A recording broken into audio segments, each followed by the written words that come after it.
Greetings everyone, it's Steve from Pack 1421. So if you're watching this video, you've probably been handed one of these, which is a Pinewood Derby Car kit, as well as a set of our rules, which is 8 pages long. If you're a first-time builder and you've gone through these rules or even just skimmed these rules, you'll see there's nothing in here about how to build a car, as well as how to build a car that is fast and competitive. So rest assured that you are not alone. Every year, there's thousands of first-time Pinewood Derby car builders across the country that have no idea what they're doing. So for the first-time builder, building one of these cars is a lot of fun, but it can also be very confusing. So our goal with these videos is to help remove some of that confusion and make building a fast and competitive Pinewood Derby car simple and fun for both you and your child. So rather than make one big 30 or 40-minute video, we decided to do a series of much shorter videos. The point of that is to be able to allow you to quickly find what you're looking for while you're building the car with your child and not have to search through a really long video to find that one piece of information that you need. So this particular video is going to be a quick overview of what makes a fast car and why cars go fast on our track. And subsequent videos will cover each individual speed tip in a more how-to fashion. We'll actually show you how to build speed into a car.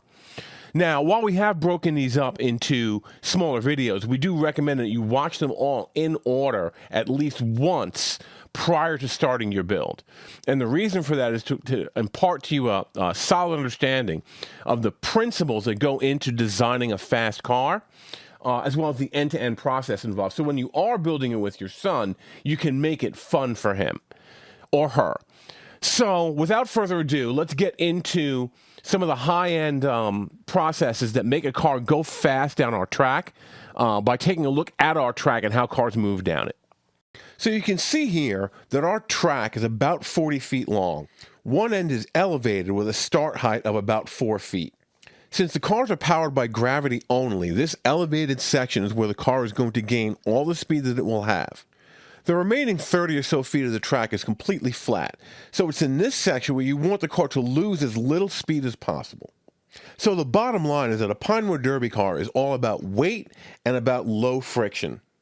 In the first 10 feet, we want the weight so that the car overcomes friction and accelerates as quickly as possible. Across the entire run of the car, we want very low friction for 2 reasons. First, in the initial 10 feet, low friction means that the weight of that car is going to get that car moving very quickly.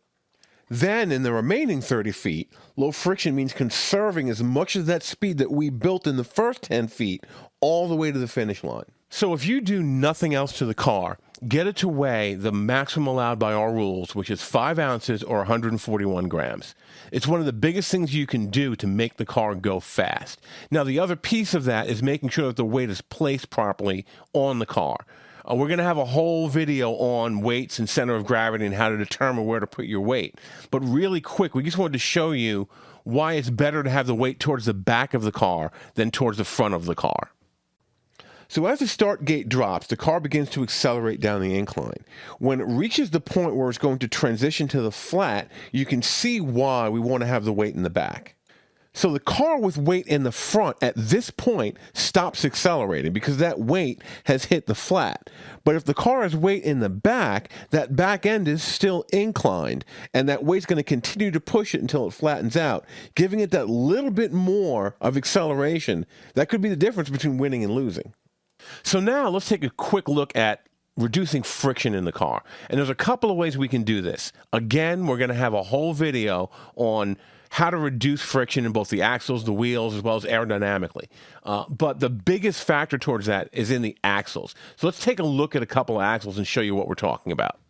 So right off the bat, you can see a significant difference between these two. On the left, you see an axle as it came out of the box. On the right is an axle that was prepared by my son.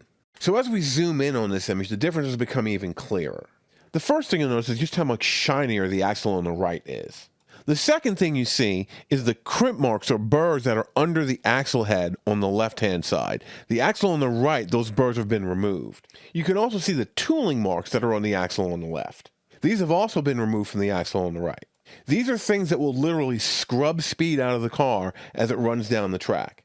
So hopefully this video has given you an idea of what makes a car fast and competitive. As we said earlier, upcoming videos are going to talk more about specific build tips and ways to incorporate speed into a Pinewood Derby car as you build it with your child. One thing to keep in mind is that this isn't necessarily about the race. Pinewood Derby is about spending time with your child building this car. The race is just the end result, so make sure you keep it fun for them. Thanks for watching, and we will see you next time. She's my little scoop. You don't know what I got.